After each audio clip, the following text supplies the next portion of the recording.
Tahun 2026 bisa menjadi titik balik arah kekuatan ekonomi Indonesia.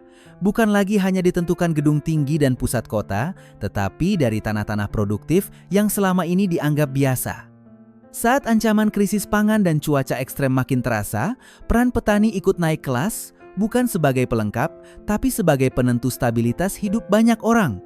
Ada 7 tanaman yang diam-diam jadi incaran karena nilainya besar dan fungsinya strategis menjaga ketahanan negara. Banyak orang masih melihat pertanian sekadar urusan dapur dan pasar tradisional. Itu keliru. Dalam situasi krisis, komoditas pangan justru jadi sumber daya yang paling dicari karena ia menyangkut kebutuhan harian jutaan keluarga. Saat pasokan terganggu, harga bergerak cepat dan dampaknya merambat kemana-mana dari daya beli masyarakat sampai inflasi nasional. Maka peluangnya terbuka lebar bagi siapapun yang mau memahami logika pasokan, risiko, dan momentum. Kita mulai dari tanaman yang bisa bikin satu Indonesia heboh hanya karena harganya naik sedikit saja, cabai. Komoditas kecil berwarna merah ini seperti punya kuasa di dapur setiap rumah karena hampir semua masakan bersentuhan dengannya. Cabai bukan sekadar pelengkap rasa, tapi pemicu psikologis harga pangan. Ketika cabai mahal, orang merasa hidup ikut mahal meski harga kebutuhan lain belum berubah banyak. Itulah kenapa cabai sering jadi indikator panasnya ekonomi rakyat. Di balik hebohnya harga, ada realitas keras di tingkat kebun. Petani cabai berhadapan dengan risiko tinggi, cuaca yang makin tidak bisa ditebak, serangan hama, kebutuhan modal yang besar, dan harga yang bisa berubah drastis dalam hitungan hari. Cabai itu cepat rusak, tidak bisa disimpan lama tanpa penanganan yang baik. Jadi ketika panen serentak, harga bisa jatuh. Tapi ketika pasokan turun karena hujan panjang atau gagal panen di beberapa daerah, harga bisa melonjak berkali-kali lipat. Disitulah letak peluang yang tidak dimiliki banyak komoditas lain.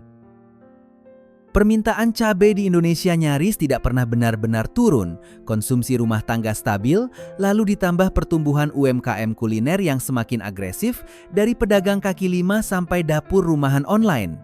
Cabai menjadi bahan baku penting bagi rantai ekonomi yang luas, bukan cuma pedagang pasar. Saat cabai bergerak, uang ikut bergerak dari penjual bibit, toko pupuk, buruh tanam, jasa pengairan, penyemprotan, pengemasan, transportasi, hingga pengepul. Satu musim cabai bisa menghidupkan banyak kepala keluarga dalam satu desa. Yang membuat cabai makin menarik menjelang 2026 adalah perubahan cara tanam di banyak sentra. Sejumlah petani mulai meninggalkan pola lama yang hanya mengandalkan cuaca dan kebiasaan turun-temurun. Mereka memakai mulsa plastik untuk menjaga kelembaban tanah, irigasi tetes agar air lebih hemat, rumah naungan untuk mengurangi kerusakan saat hujan lebat, serta benih unggul yang lebih tahan penyakit. Teknologi ini tidak selalu mahal, tapi dampaknya besar, produksi lebih stabil, kualitas lebih merata, dan risiko kerugian lebih terkendali. Kunci terbesar dalam cabai bukan hanya cara tanam, tapi cara membaca waktu. Petani yang paham siklus pasar tidak menanam sekadar ikut tetangga, mereka menargetkan panen di saat pasokan nasional cenderung menurun.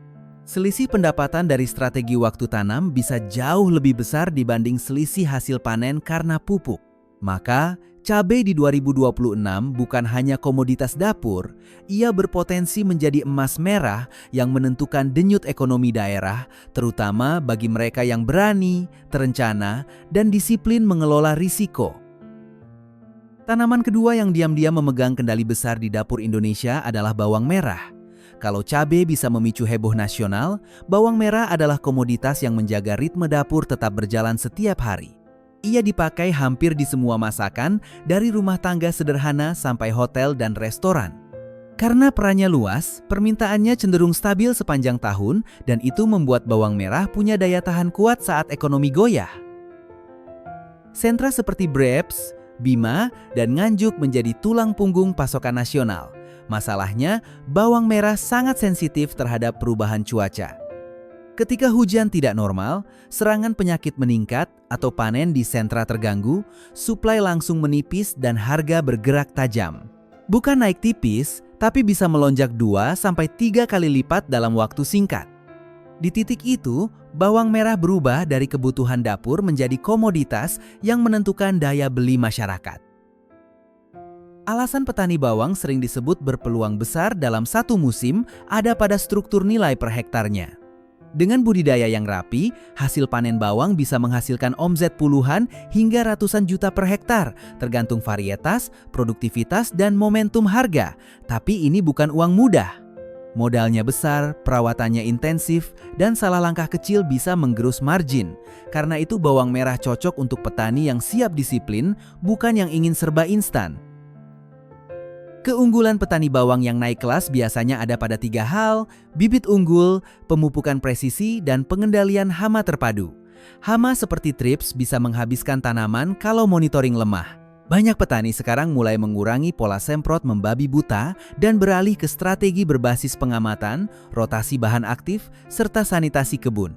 Tujuannya jelas, menekan biaya, menjaga kualitas, dan mengurangi risiko gagal panen. Di 2026, pola ini makin penting karena iklim makin sulit ditebak. Hal yang sering luput dibahas adalah kekuatan pasca panen. Bawang merah bisa disimpan asalkan penanganannya benar. Sejumlah daerah sudah punya rumah penyimpanan dan sistem pengeringan yang membuat bawang lebih awet dan tidak cepat busuk. Dampaknya besar, petani tidak harus menjual saat harga sedang rendah. Mereka bisa menahan stok dan melepas ke pasar saat momentum lebih sehat. Ini mengubah posisi tawar dari sekadar penerima harga menjadi pengelola waktu jual. Di sisi lain, industri ikut menarik bawang lebih kuat. Bumbu instan, bawang goreng kemasan, makanan siap masak, semuanya butuh suplai bawang dalam jumlah besar dengan kualitas yang konsisten. Ketika UMKM makanan tumbuh dan industri olahan makin agresif, kebutuhan bawang ikut menanjak. Artinya peluang tidak cuma di pasar tradisional, tapi juga di rantai pasok industri. Petani yang bisa menjaga standar mutu punya jalur penjualan lebih stabil dibanding hanya mengandalkan pasar harian. Masuk 2026, bawang merah makin strategis karena berkaitan langsung dengan inflasi pangan dan kestabilan suplai dapur nasional. Bagi petani, peluangnya besar, tapi syaratnya jelas. Manajemen budidaya harus rapi, risiko cuaca diantisipasi, dan pasca panen diperkuat. Kalau cabai adalah permainan ketahanan di tengah fluktuasi, bawang merah adalah permainan disiplin, modal, dan timing. Siapa yang menguasai 3 hal itu berpeluang menggenggam keuntungan yang jauh lebih aman. Jagung sering dianggap tanaman sederhana, padahal ia adalah fondasi bagi industri protein nasional. Jagung bukan cuma untuk konsumsi manusia, tapi bahan baku utama pakan ternak, ayam, sapi, ikan, semuanya bergantung pada jagung.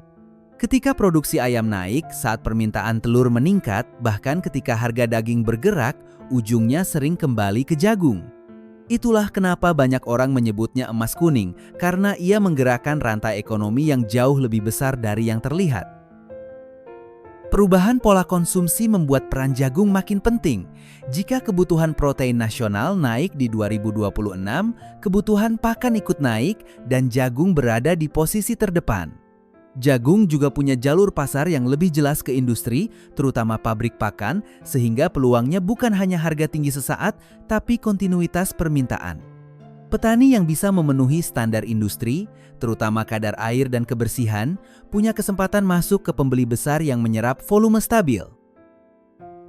Di beberapa wilayah seperti Gorontalo, NTB, Sulawesi Selatan, dan Lampung, kemitraan dengan pabrik pakan sudah menjadi pengubah permainan. Sistem kemitraan sering memberi kepastian pembelian, acuan harga, bahkan dukungan benih dan pendampingan teknis. Ini penting karena masalah klasik jagung ada pada fluktuasi harga dan kualitas pasca panen. Dengan kemitraan, petani tidak hanya menunggu nasib pasar, tapi punya jalur distribusi yang lebih terukur dan posisi tawar yang meningkat. Kualitas jagung sering jatuh bukan karena hasil panen rendah, tapi karena kadar air tinggi dan pengeringan buruk. Disinilah teknologi sederhana seperti dryer jadi pembeda besar. Jagung yang kering sesuai standar lebih diterima industri dan dihargai lebih baik. Petani yang menguasai pengeringan, sortasi, dan penyimpanan bisa memotong kerugian yang selama ini dianggap wajar. Dalam rantai industri, konsistensi jauh lebih berharga daripada panen besar, tapi tidak memenuhi standar. Jagung juga mulai punya fungsi lebih luas. Selain pakan, ia masuk ke industri makanan olahan, snack, tepung jagung, dan beberapa turunan lain. Bahkan ada dorongan pemanfaatan untuk energi alternatif di sejumlah wacana industri. Saat harga bahan baku impor naik, industri cenderung mencari substitusi lokal yang lebih stabil. Jagung berada di posisi yang diuntungkan karena volumenya besar, pasarnya luas, dan didukung kepentingan banyak sektor sekaligus. Indonesia juga punya agenda kuat mengurangi ketergantungan impor dan mendorong swasembada. Dorongan ini biasanya diikuti program benih unggul, bantuan alat mesin pertanian, dan perbaikan tata niaga di beberapa wilayah. Program pemerintah tidak otomatis membuat petani untung, tapi bisa jadi katalis kalau petani siap dengan manajemen lahan, pemupukan presisi, dan pengendalian hama yang efisien. Peluangnya terbuka, namun hasilnya tetap ditentukan kemampuan eksekusi di lapangan. Menuju 2026, jagung adalah komoditas yang bisa membawa petani naik kelas lewat jalur industri. Kuncinya bukan sekadar menanam luas, tapi menanam dengan standar. Siapa yang menguasai kualitas, kadar air, dan akses kemitraan akan lebih tahan terhadap gejolak harga. Jagung mungkin terlihat sederhana, tapi di belakangnya ada ekonomi pakan dan protein nasional yang nilainya sangat besar dan itu membuatnya semakin strategis. Padi organik premium muncul sebagai jawaban dari perubahan gaya hidup, orang makin sadar apa yang mereka makan. Beras organik dihargai lebih tinggi dibanding beras biasa, bukan karena gimmick, tapi karena ada nilai yang dicari konsumen, proses budidaya lebih ramah lingkungan, residu kimia lebih rendah, dan cerita produksi yang lebih transparan. Di tengah 2026 yang diprediksi penuh tekanan pangan, segmen premium justru bisa tetap kuat karena dibeli oleh konsumen yang mengejar kualitas. Menariknya, biaya produksi organik tidak selalu lebih mahal dalam jangka menengah. Saat ketergantungan pada pupuk kimia dan pestisida ditekan, biaya bisa lebih terkendali, apalagi ketika harga input pertanian fluktuatif. Petani yang konsisten menjalankan organik sering melihat perubahan tanah, lebih gembur, organisme alami kembali, dan serangan penyakit lebih seimbang karena ekosistem tidak dipaksa terus-menerus. Hasil panen bisa stabil jika manajemen nutrisi organiknya matang. Daerah seperti Tasikmalaya, Sleman, dan Tabanan menunjukkan pola pasar yang mulai mapan. Kelompok tani membangun pembeli tetap dari komunitas sehat, toko organik, sampai jalur online. Keunggulan padi organik bukan hanya harga per kilogram, tapi kestabilan permintaan. Banyak konsumen organik loyal tidak mudah pindah hanya karena harga naik sedikit, karena mereka membeli berdasarkan keyakinan kualitas dan kesehatan.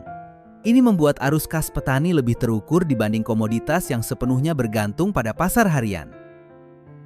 Nilai tambah padi organik makin kuat ketika petani bermain di varietas premium, beras merah, beras hitam, sampai japonica organik yang diburu restoran dan segmen tertentu.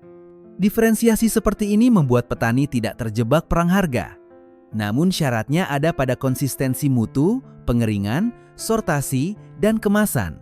Di pasar premium, tampilan dan standar kebersihan sama pentingnya dengan rasa. Petani yang paham ini akan jauh lebih mudah membangun merek, bukan sekadar menjual gabah. Sertifikasi sering menjadi pintu kenaikan harga berikutnya, tapi juga tantangan disiplin. Ada proses, audit, pencatatan, dan standar budidaya yang harus dipatuhi. Beberapa lembaga dan program pendampingan membantu petani mengejar label organik resmi, dan itu bisa membuka akses ke pasar yang lebih luas. Sertifikasi tidak wajib untuk mulai, tapi penting jika targetnya menembus pasar retail besar atau ekspor. Di 2026, standar dan traceability cenderung makin ketat, jadi persiapan dari sekarang memberi keuntungan. Model pemasaran juga berubah. Sebagian petani organik berhasil dengan sistem pre-order membangun komunitas pelanggan yang membeli sebelum panen. Skema ini mengurangi risiko stok tidak terserap dan memberi modal kerja yang lebih sehat. Dengan kanal digital, petani tidak harus bergantung pada tengkulak, asalkan mereka mampu menjaga pelayanan, kualitas, dan pengiriman. Ini bukan hanya soal bertani, tapi soal mengelola bisnis pangan yang punya nilai premium. Masuk 2026, padi organik bukan sekadar tren gaya hidup, tapi bagian dari pergeseran preferensi konsumen. Saat orang makin selektif, pasar premium cenderung bertahan bahkan tumbuh. Peluangnya ada pada petani yang mau membangun sistem, budidaya rapi, pasca panen kuat, dan pemasaran langsung. Padi organik tidak menjanjikan lonjakan harga mendadak seperti cabai, tapi menawarkan kestabilan dan margin yang bisa dikelola lebih tenang. Singkong industri berbeda dari singkong konsumsi yang biasa digoreng di rumah. Ini bahan baku strategis untuk banyak sektor, tepung mocaf, pakan ternak, bahan pangan olahan, sampai bioetanol. Ketika harga gandum global naik atau pasokan impor terganggu, industri lokal mencari alternatif yang lebih murah dan tersedia. Singkong punya keunggulan karena bisa tumbuh di banyak wilayah, relatif tahan kondisi, dan biaya produksinya cenderung lebih rendah dibanding beberapa komoditas lain.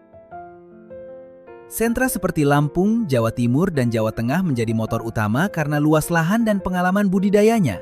Tapi nilai singkong yang besar bukan terletak pada umbinya saja. Nilai tambah muncul ketika singkong diolah menjadi produk turunan. Umbi mentah harganya bisa ditekan saat panen raya, sementara mocaf, chips kering, atau bahan baku industri lain memiliki harga yang lebih stabil. Jadi permainan singkong industri bukan hanya panen, tapi penguasaan rantai pasca panen dan pengolahan. Mocaf, misalnya, makin dilirik karena bebas gluten dan bisa menjadi substitusi tepung terigu untuk sebagian produk. Bagi industri makanan, ini menarik, biaya bisa lebih efisien dan narasi produk lokal lebih kuat. Di sisi energi, bioetanol berbasis singkong juga masuk radar sebagai alternatif, terutama ketika dorongan energi ramah lingkungan menguat, bahkan limbah kulit dan ampas pun bisa diolah jadi pakan ternak. Artinya, satu komoditas bisa menghasilkan beberapa aliran nilai jika ekosistem pengolahannya tersedia. Sejumlah daerah sudah membangun pola kemitraan dengan pabrik yang membeli rutin. Ini penting karena singkong itu berat, volume besar, dan biaya angkut bisa memakan margin jika pembeli jauh. Dengan kemitraan, petani punya kepastian serapan, sementara pabrik mendapat pasokan yang terjadwal. Di tingkat desa, keberadaan mesin pencacah, pengering, dan penggiling menjadi pembeda. Begitu singkong bisa dikeringkan dan distandardisasi, nilai jualnya naik dan jangkauan pasarnya meluas. Tantangan terbesar singkong industri adalah konsistensi kualitas dan pasokan. Industri butuh bahan baku yang seragam, kadar air terkendali, dan volume stabil. Karena itu mulai muncul pola tanam terjadwal, bukan tanam serentak. Ketika pasokan tersebar sepanjang tahun, harga lebih terkendali dan hubungan dengan pembeli lebih kuat. Petani yang mampu disiplin jadwal tanam dan mematuhi standar pasca panen biasanya lebih cepat masuk ke jalur industri dibanding yang hanya menjual umbi segar ke pasar terbuka. Masuk 2026, dorongan substitusi impor dan penguatan industri dalam negeri cenderung makin besar. Ini bukan jaminan harga selalu tinggi, tapi membuka peluang pasar yang lebih luas. Singkong unggul karena fleksibel dan bisa tumbuh di lahan yang tidak selalu cocok untuk padi, namun justru karena mudah ditanam, banyak orang masuk tanpa perencanaan, lalu panen bersamaan dan harga jatuh. Pelajaran pentingnya, singkong industri butuh manajemen kolektif, bukan hanya keputusan individu. Jika rantai pasca panen, pengolahan, dan kemitraan diperkuat, singkong bisa menjadi komoditas penopang saat krisis pangan dan energi menekan. Petani tidak hanya menjual umbi, tapi menjual bahan baku industri yang punya nilai tambah. Singkong industri memberi peluang besar, terutama bagi desa yang mau membangun fasilitas sederhana dan pola tanam terjadwal. Di 2026, komoditas yang punya banyak jalur penggunaan seperti singkong akan makin dicari. Porang dulu dianggap tanaman liar di bawah pohon jati atau pinggir hutan. Lalu industri makanan dan kesehatan menemukan nilainya, kandungan glukomanan yang dipakai untuk mie shirataki, bahan pengental, sampai kosmetik. Ketika permintaan dari Jepang, Korea, dan negara Asia lain melonjak, harga porang sempat meroket dan membuat banyak orang berbondong-bondong menanam. Setelah itu terjadi fluktuasi tajam, dan disitulah banyak orang keliru mengira porang sudah selesai. Fakta lapangannya, porang bukan komoditas yang cocok untuk mental cepat panen. Siklusnya panjang, panen pertama bisa 2-3 tahun. Ketika orang menanam tanpa memahami rantai pasar, lalu menjual umbi mentah tanpa standar, mereka rentan terpukul saat kebijakan ekspor berubah atau permintaan turun. Kejatuhan harga yang pernah terjadi sebagian besar dipicu ketergantungan pada ekspor bahan mentah dan minimnya pengolahan dalam negeri. Ini pelajaran penting untuk 2026, nilai tambah harus diperkuat di dalam negeri. Titik balik Porang ada pada pengolahan, bukan pada umbi segar. Banyak daerah mulai fokus mengolah porang menjadi chips kering dan tepung glukomanan, produk yang nilainya lebih tinggi dan cenderung lebih stabil. Ketika standar kualitas terjaga, posisi tawar naik karena pembeli industri mencari konsistensi. Sejumlah pabrik di Jawa Timur mulai bermitra dengan kelompok tani, memberi pendampingan budidaya, pemupukan, sampai pengeringan. Pola seperti ini mengurangi risiko petani berjalan sendiri. Kualitas porang sangat ditentukan oleh bibit, teknik tanam, dan terutama proses pengeringan. Kadar air yang tidak sesuai bisa membuat produk ditolak atau dihargai rendah. Karena itu, investasi kecil pada fasilitas pengeringan dan standar sortasi sering memberi dampak lebih besar daripada sekadar menambah luas tanam. Di 2026, pasar cenderung menuntut traceability dan standar mutu. Jadi petani yang membangun sistem sejak awal akan lebih mudah masuk rantai industri dibanding yang mengandalkan penjualan sporadis. Momentum porang bisa kembali menguat karena tren global bergerak ke makanan rendah kalori, serat tinggi, dan bahan alami. Glukomanan punya tempat di segmen itu. Indonesia punya posisi penting sebagai produsen, tetapi keunggulan itu baru terasa kalau rantai pasca panennya rapi dan industrinya berkembang. Pemerintah juga mulai menata ekspor, memperketat standar, dan mendorong pengolahan agar nilai tambah tidak lari ke luar negeri. Kebijakan seperti ini bisa menguntungkan petani yang siap memenuhi standar, bukan yang hanya mengejar volume. Risikonya tetap ada, porang mudah jadi komoditas spekulatif ketika orang hanya mengejar harga puncak. Maka strategi yang lebih sehat adalah membangun kontrak atau kemitraan, memperkuat koperasi, dan fokus pada kualitas produk olahan. Petani juga perlu realistis, porang bukan pengganti pendapatan cepat, ia lebih mirip investasi pertanian. Jika modal dan kesabaran tidak dihitung, porang bisa berubah jadi beban, bukan peluang. Masuk 2026, porang berpeluang menjadi komoditas ekspor unggulan lagi, tapi dengan wajah baru, lebih terstandar, lebih terolah, dan lebih terhubung ke industri. Petani yang sabar, disiplin, dan bermain di produk turunan punya peluang pendapatan lebih stabil jangka panjang. Porang tidak lagi sekadar tren, ia bisa menjadi komoditas masa depan jika ekosistemnya dibangun dengan benar dari kebun sampai pabrik. Kopi adalah komoditas yang membawa nama Indonesia ke panggung dunia. Dari Gayo, Toraja, Kintamani, sampai Bajawa, tiap daerah punya karakter rasa yang tidak mudah ditiru. Kopi bukan cuma minuman, tapi identitas budaya dan sekaligus produk bernilai tinggi. Dalam beberapa tahun terakhir, konsumsi kopi lokal juga meningkat, dari kafe, kedai kecil, usaha rumahan, sampai minuman siap minum dalam kemasan. Ini membuat permintaan biji kopi berkualitas cenderung stabil, bahkan naik. Yang berubah di 2026 bukan hanya volume konsumsi, tapi standar pasar. Pasar global makin mencari kopi yang punya cerita asal-usul, proses jelas, dan produksi yang berkelanjutan. Traceability menjadi nilai jual, siapa petaninya, dari kebun mana, diproses bagaimana. Ini membuka peluang besar, tapi juga menuntut disiplin. Petani yang bisa menjaga kualitas dari kebun sampai pasca panen akan lebih mudah masuk segmen premium yang harganya jauh lebih sehat dibanding kopi komoditas biasa. Kunci kenaikan nilai kopi ada di pasca panen. Metode proses seperti washed, honey, natural, anaerobik, sampai eksperimen fermentasi bisa menaikkan nilai jual signifikan jika dilakukan dengan benar. Namun ini bukan soal ikut tren, karena proses yang salah bisa merusak cita rasa dan reputasi. Beberapa kelompok tani mulai membangun fasilitas sederhana, mesin pulper, pengering mekanis, ruang fermentasi, sehingga proses lebih terkontrol. Ketika kualitas konsisten, kopi Indonesia makin kompetitif di segmen specialty. Ekosistem kopi juga makin kuat karena didorong komunitas barista dan roaster lokal. Kopi tidak lagi berhenti di kebun, tapi terhubung ke ekonomi kreatif, dari brand, kemasan, konten, sampai event. Petani yang bisa berkolaborasi dengan roaster dan membangun profil rasa yang konsisten punya peluang menjual lebih mahal dan lebih stabil. Ini mengubah posisi petani dari pemasok anonim menjadi produsen yang punya identitas. Di 2026, identitas sering bernilai sama besar dengan produknya. Model perdagangan juga bergeser ke direct trade. Banyak pembeli ingin berhubungan lebih dekat dengan produsen untuk memastikan kualitas dan keberlanjutan. Jika petani atau koperasi mampu menjaga standar, dokumentasi, dan pengiriman, jalur ini bisa meningkatkan pendapatan karena memotong rantai yang terlalu panjang.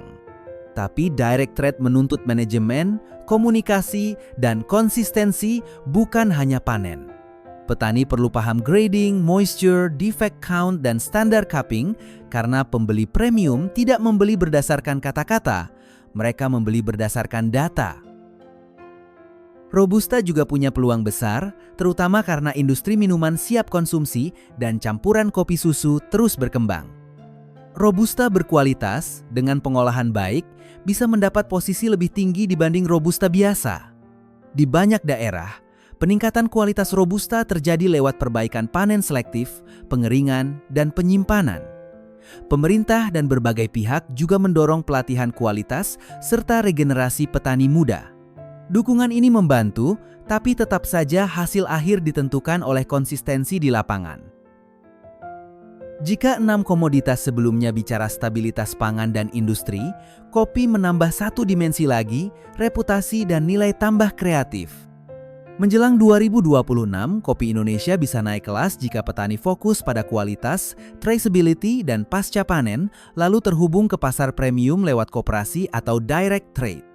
Dari ladang yang sering dilupakan, kopi membuktikan bahwa komoditas bisa berubah menjadi brand.